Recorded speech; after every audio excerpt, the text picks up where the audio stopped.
നമസ്കാരം. മലയാളി വാർത്ത ഇൻസൈഡിലേക്ക് സ്വാഗതം. അങ്ങനെ മുഖ്യമന്ത്രി പിണറായി വിജയനെ തന്നെ ഭയപ്പെടുത്തുന്ന ഒരു കേന്ദ്രാനുമതി അത് മോദി നൽകിയിരിക്കുന്നു. ആ പച്ചക്കൊടിയിൽ ഇനി അന്വേഷണം എവിടേക്ക് വേണോ എത്തിച്ചേരാമെന്ന രീതിയിലാണ് പോകുന്നത്. ഉണ്ണികൃഷ്ണൻ പോറ്റിയിൽ തുടങ്ങി മുൻ മന്ത്രിമാരും അതുപോലെ തന്നെ VVIPകളും ഒക്കെ തന്നെ കുടുങ്ങുന്ന രീതിയിലേക്ക് ഈ അന്വേഷണം വിപുലപ്പെടുത്താൻ തന്നെയാണ് തീരുമാനിച്ചിരിക്കുന്നത്. സ്വർണ്ണ കവർച്ചയ്ക്ക് CBI ഇറങ്ങുമെന്ന വാർത്തകൾ വന്നതിന് പിന്നാലെ തന്നെ EDയും കേസെടുത്ത് അന്വേഷണം തുടരാൻ തീരുമാനിച്ചു. പ്രത്യേക സംഘമെത്തുന്നു. ശബരിമലയിലേക്ക് കാര്യങ്ങൾ കൊണ്ടുചെന്നെത്തിക്കുന്നു. എന്തായിരുന്നാലും ഇതുവരെ തെളിയാത്ത പല വിവരങ്ങളും, ഇതുവരെ എത്താൻ SITക്ക് കഴിയാത്ത പല ഉയരങ്ങളിലേക്കും കേന്ദ്ര സംഘത്തിന്, കേന്ദ്ര ഏജൻസികൾക്ക് എത്താൻ കഴിയുമെന്ന് വേണം മനസ്സിലാക്കാൻ. അങ്ങനെ EDയും CBIയും ഒന്നിച്ചു തന്നെ ഈ കേസ് അന്വേഷണം മുന്നോട്ട് കൊണ്ടുപോകുമെന്നാണ് ഈ മാസത്തിന് ശേഷം നമുക്ക് കാണാൻ കഴിയുന്ന ഒരു കാഴ്ച. ഈ ഘട്ടത്തിൽ തന്നെ ദേവസ്വം ബോർഡിലെ മുൻ പ്രസിഡന്റ് കൂടിയായിട്ടുള്ള പത്മകുമാറിനെ വെട്ടിലാക്കിയ വിജിലൻസ് കോടതി വിധിയും പുറത്തു വന്നിട്ടുണ്ട്.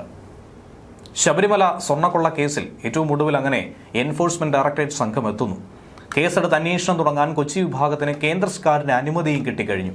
ഇനിയുള്ള ദിവസം പ്രാഥമിക വിവരശേഖരണത്തിനായി ശബരിമലയിലെത്തുമെന്നാണ് സൂചന. ശബരിമല കൊള്ള മറ്റൊരു തലത്തിലേക്ക് അന്വേഷിക്കാൻ തന്നെയാണ് ED സംഘം തീരുമാനിച്ചിരിക്കുന്നത്. പ്രത്യേക അന്വേഷണ സംഘം മൂടിവെക്കാനായി ശ്രമിച്ചതോ, എത്തിപ്പെടാൻ കഴിയാതെ പോയതോ, പ്രതിരോധത്താൽ മുട്ടുമടക്കിയതോ ആയിട്ടുള്ള വിഷയങ്ങളിലേക്ക് EDക്ക് എത്താനായി സാധിക്കും. പല പ്രമുഖരും അത് ഭയക്കുന്നുണ്ട്. പോലീസിന്റെ പ്രത്യേക അന്വേഷണ സംഘം തൊടാൻ മടിക്കുന്ന ആരൊക്കെയാണോ അവരെയൊക്കെ തന്നെ പിടികൂടാൻ EDക്ക് പൂർണ്ണ അധികാരം നൽകി കഴിഞ്ഞു. ഏവരും ആശങ്കയിലായിരിക്കുന്നു എന്ന് തന്നെയാണ് ഈ ഘട്ടത്തിൽ മനസ്സിലാക്കേണ്ടത്. ED കേസിലെ പ്രധാന പ്രതിയായ ഉണ്ണികൃഷ്ണൻ പോറ്റിയാണ് ആദ്യഘട്ടമായി കസ്റ്റഡിയിൽ വാങ്ങി ചോദ്യം ചെയ്യുന്നത്. പോറ്റിയിൽ മാത്രം ഒതുങ്ങുന്ന വിഷയമല്ല.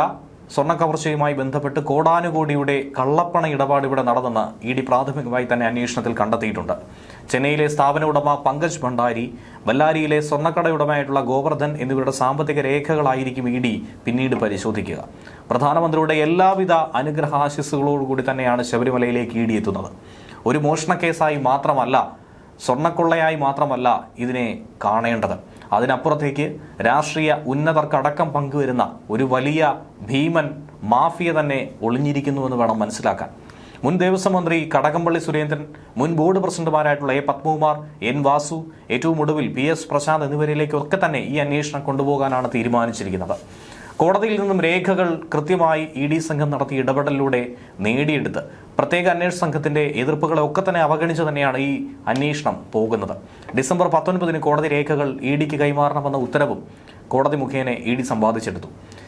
അതിനിടയിലാണ് ശബരിമല സന്നിധാനത്തെ ശ്രീകോവിലിന് മുന്നിലുള്ള ദ്വാരപാലക ശില്പങ്ങളിൽ നിന്നും സ്വർണം മോഷ്ടിച്ചെന്ന അതീവ ഗുരുതരമായ കേസിൽ ജാമ്യാപേക്ഷയുമായി ദേവസ്വം ബോർഡ് മുൻ പ്രസിഡന്റ് പത്മകുമാർ കോടതിയിലെത്തിയത്. എന്നാൽ പത്മകുമാറിന്റെ ജാമ്യാപേക്ഷ ആകട്ടെ കൊല്ലം വിജിലൻസ് കോടതി തള്ളിക്കളയുകയാണ് ചെയ്തത്.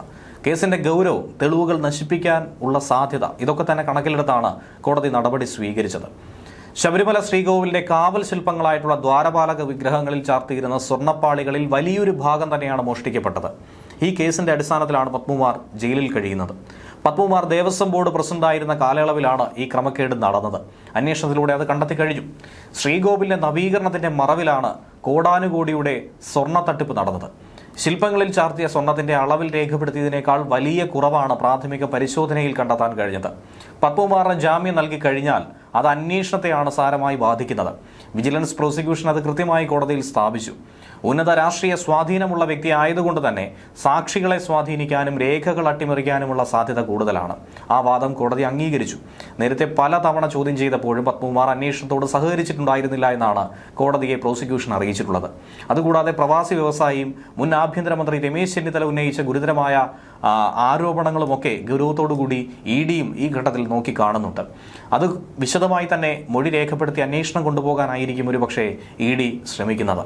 ഈ പറയുന്ന വിദേശ വ്യവസായിയുടെ സാമ്പത്തിക ഇടപാടുകളും പരിശോധിക്കേണ്ടി വരും. കാരണം ഇയാളും ഒരു ഘട്ടത്തിൽ ഇത് വാങ്ങാനെന്ന രീതിയിൽ D മണിയെ സമീപിച്ചുവെന്ന് മൊഴി നൽകി കഴിഞ്ഞിരിക്കുന്നു. കള്ളപ്പണം വെളുപ്പിക്കൽ തടയൽ നിയമപ്രകാരം കേസെടുക്കുന്നതോടെ പ്രതികളുടെ സ്വത്ത് കണ്ടുകെട്ടൽ ഉൾപ്പെടെയുള്ള കടുത്ത നടപടിയിലേക്ക് EDക്ക് നീങ്ങേണ്ടി വരും. കൊച്ചി ED അഡീഷണൽ ഡയറക്ടറുടെ നേതൃത്വത്തിൽ അന്വേഷണ ഉദ്യോഗസ്ഥരെ ഉടൻ തന്നെ നിയമിക്കും. അത് നിശ്ചയിച്ച് ഉത്തരവും പുറപ്പെടുവിക്കും. ദേവസ്വം ബോർഡ് മുൻ ഉദ്യോഗസ്ഥരായിട്ടുള്ള മുരാരി ബാബു, KS ബൈജു, D സുധീഷ് കുമാർ എന്നിവരെയൊക്കെ ചോദ്യം ചെയ്യുന്നതോടെ ബോർഡിനുള്ളിൽ നടന്ന അവിശുദ്ധ കൂട്ടുകെട്ടുകൾ, പങ്ക് കച്ചവടം, ഇതൊക്കെ തന്നെ പുറം ലോകം അറിയും.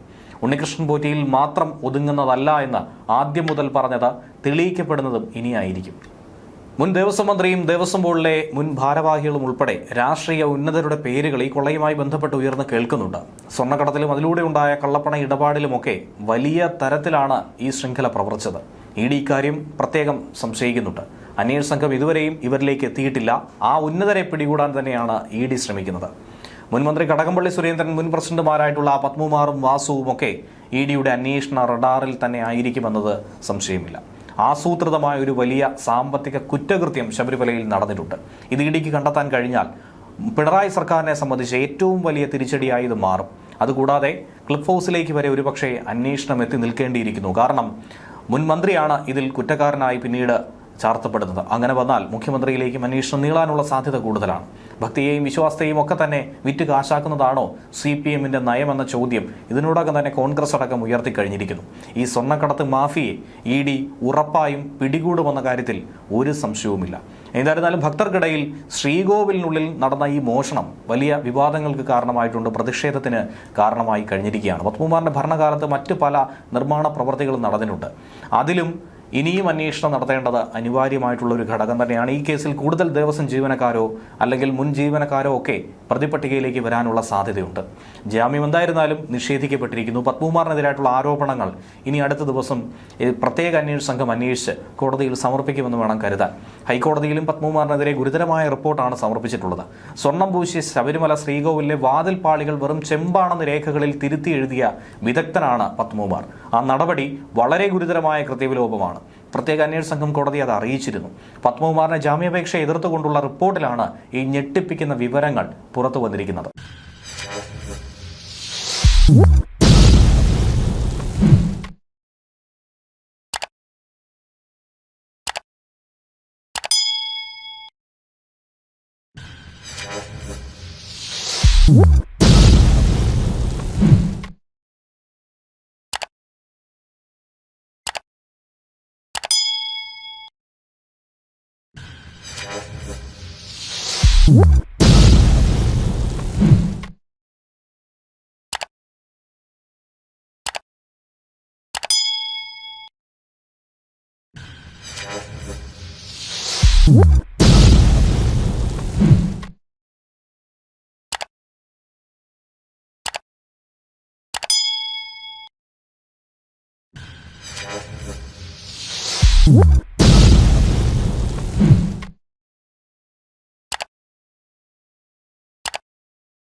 What?